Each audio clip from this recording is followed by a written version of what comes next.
Bonjour chers frères et sœurs en Christ, que la grâce, la paix et la miséricorde de notre Seigneur Jésus-Christ vous soit abondamment multipliée. Shalom et bienvenue dans cette nouvelle vidéo de 7 minutes de pain quotidien du 19 juillet 2026. Nous poursuivons notre lecture dans le livre de Actes des Apôtres, chapitre 15, et nous allons lire aujourd'hui le verset 30.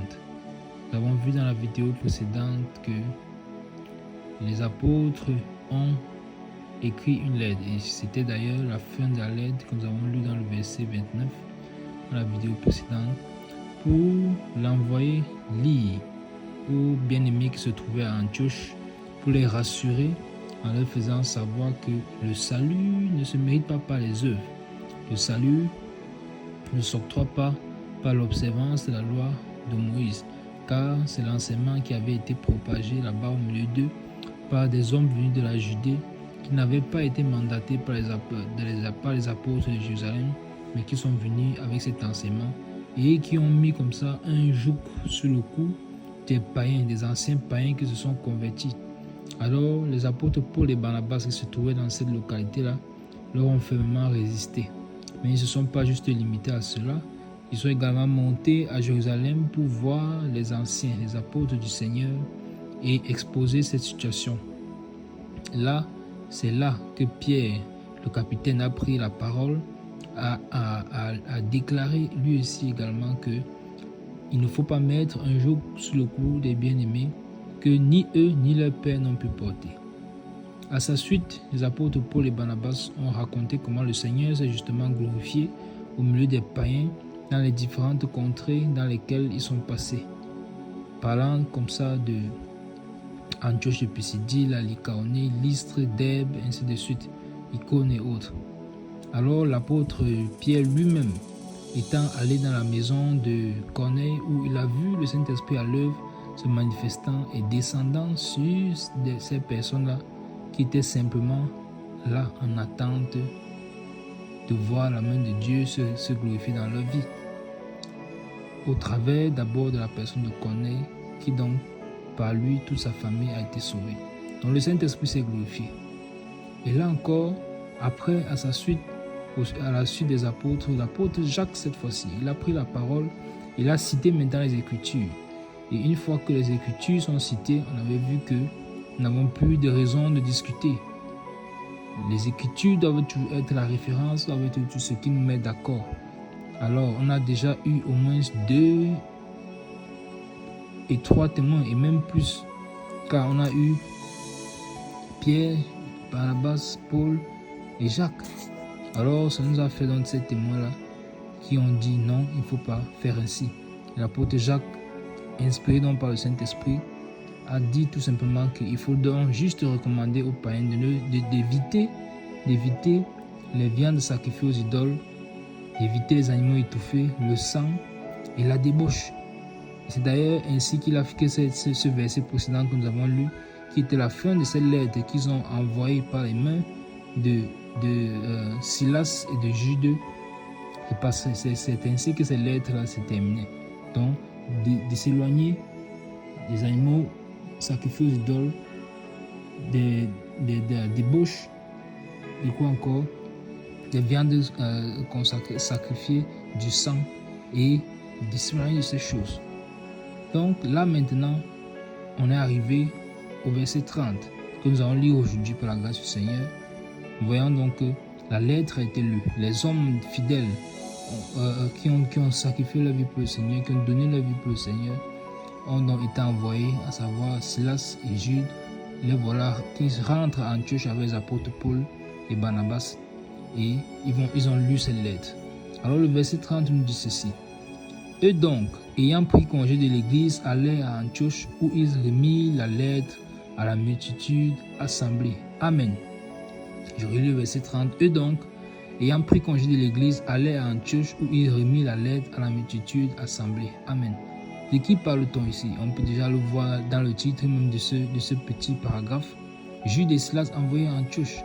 Donc quand on dit eux donc, on parle de Jude et de Silas. Ils ont pris congé de l'église.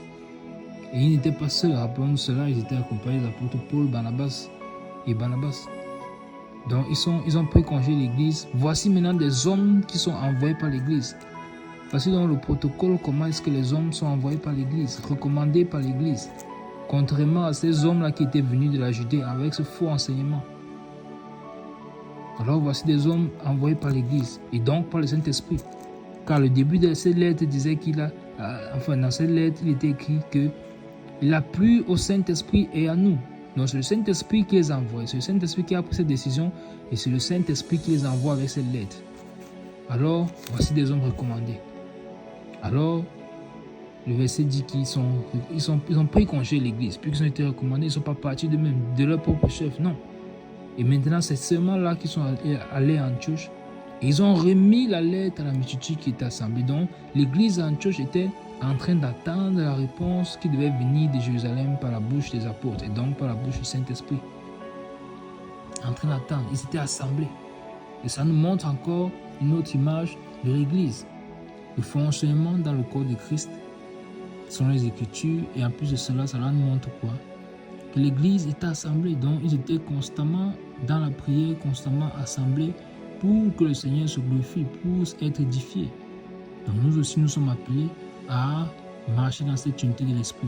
Donc on a plusieurs enseignements. Non seulement d'abord l'unité de l'esprit, parce que l'église d'Antioche ne dit pas moi je me détache, mais c'est pas une dénomination qui n'a rien à voir avec l'église de Jérusalem. Non, toutes font partie du corps de Christ. Ça c'est d'un de deux, nous voyons quoi? Que la multitude était assemblée. Or, de partir de la Judée jusqu'à Antioche, c'est pas 1 kilomètre. Peut-être c'est plusieurs jours, mais ils sont venus les trouver étant assemblés. Donc, ils avaient cette habitude d'être ensemble, de s'édifier, de se fortifier, que le Seigneur puisse se mouvoir au milieu d'eux. Ils étaient assemblés. Ça nous montre, la troisième chose, c'est que ça nous montre qu'ils étaient dans l'attitude d'attente du Saint-Esprit, de la réponse du Saint-Esprit. Alors, nous aussi, quand nous avons des questions au Saint-Esprit, nous devons être dans cette attitude d'attente. Attendre la réponse du Seigneur, attendre la réponse du Saint-Esprit qui vienne et nous donne ce dont nous avons besoin. Ils étaient assemblés.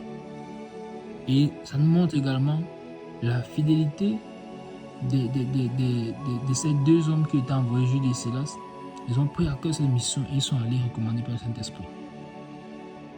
Il ne cite pas l'humilité des apôtres Paul et Barnabas, parce que nous avions déjà vu cela dans une des vidéos précédentes.